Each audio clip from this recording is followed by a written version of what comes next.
Joe Biden has said that the catalyst, one catalyst, I guess, for him for running was Charlottesville. And so he talked about that last night. Just a week ago yesterday was the 3rd anniversary of the events in Charlottesville. Remember the violent clash that ensued between those spreading hate and those with the courage to stand against it. And remember what the president said when asked? He said there were, quote, very fine people on both sides. It was a wake-up call for us as a country, and for me, a call to action. At that moment, I knew I'd have to run. Mayor, do you think that minds were swayed last night? Well, I was very proud of the vice president for putting race right where it needs to be. Race is a stain on America. It's this nation's Achilles heel.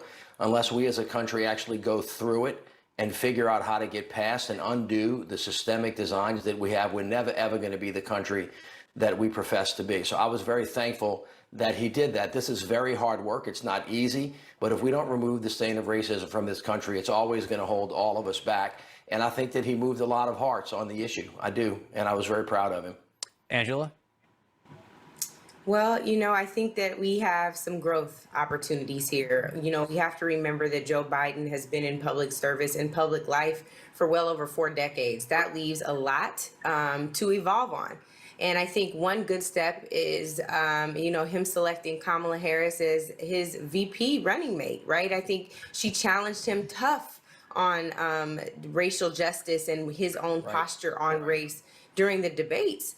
But I think it also is a new day. And I think that means that we have some issues that have to be unpacked, not just in the party, but in this country. And I'll tell you one thing, I would much rather have that conversation with allies than with foes. And Donald Trump has demonstrated that he is not an ally on these issues, whether it's on his Twitter account or whether it's on a convention stage, which we'll see him on next week, I'm sure, asking Black people and others what in the hell they have to lose.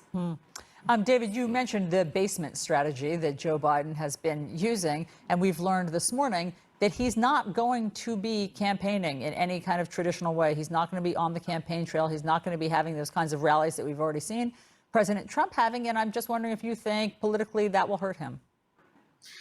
I don't think so. I don't think in this environment, I think the president's going to do what he's going to do, whether it endangers people or not. As a political strategy, he's going to have a pretty durable base of support. The question is the rest of America and those who are most persuadable on this question of whether we have a government that's doing what it's tasked to do, which is to protect the country.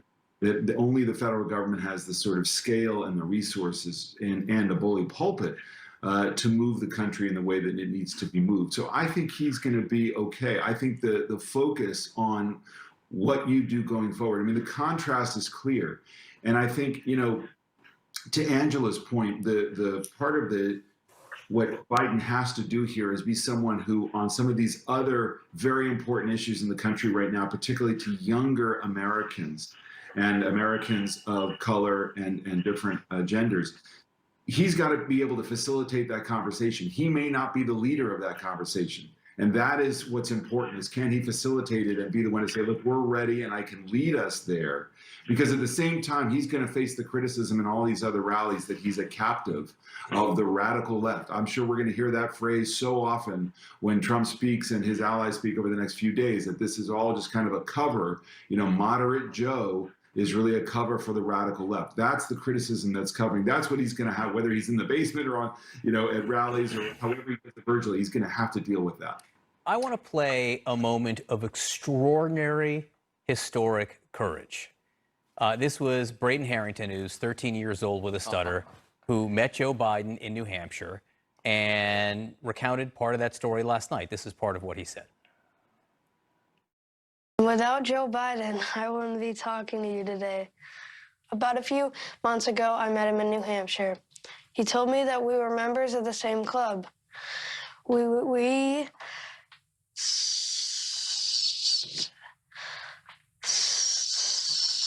stutter.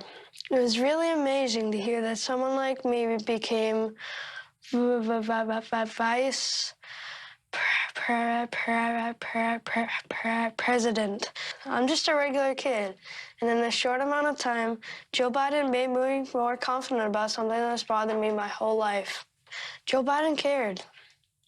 Imagine what he could do for all of us. Say, Braden, you get choked up watching it now. He hit it out of the park, simply Mayor Landrieu. And that story is compelling, and it tells voters something about Joe Biden. What is that?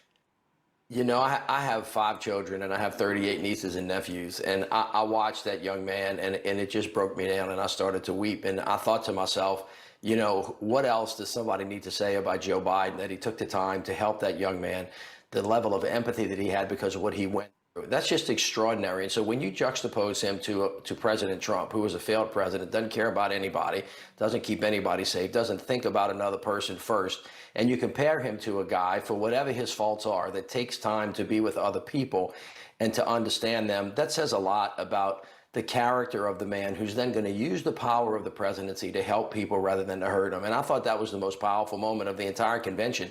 And that young man was just incredible. President Trump has publicly mocked people with disabilities. David, quickly. Yeah. Right. I mean, so the contrast couldn't be any clearer, could it? I mean, Joe Biden's decency, which any of us who have covered him and known him over the years is quite clear. I mean, he's an old-fashioned politician, whether you like old-fashioned politicians or not, who will spend time with you no matter what he's doing, whether he's shopping on the street during a vacation, whether he's doing an interview with me once in the studio at Meet the Press when he made all that news about gay marriage. He stayed in the studio for an hour afterward, not realizing that he had, committed so much news. It's what he does, and he cares for people. So that's so important, that contrast with the president. And again, I just think people are going to look up whether you like him or not, or like the Democratic Party or not. I just don't know if a lot of people are going to say he's not a decent guy. Yeah. Angela, Mayor Landrieu, David, thank you all very much. Great to talk to you.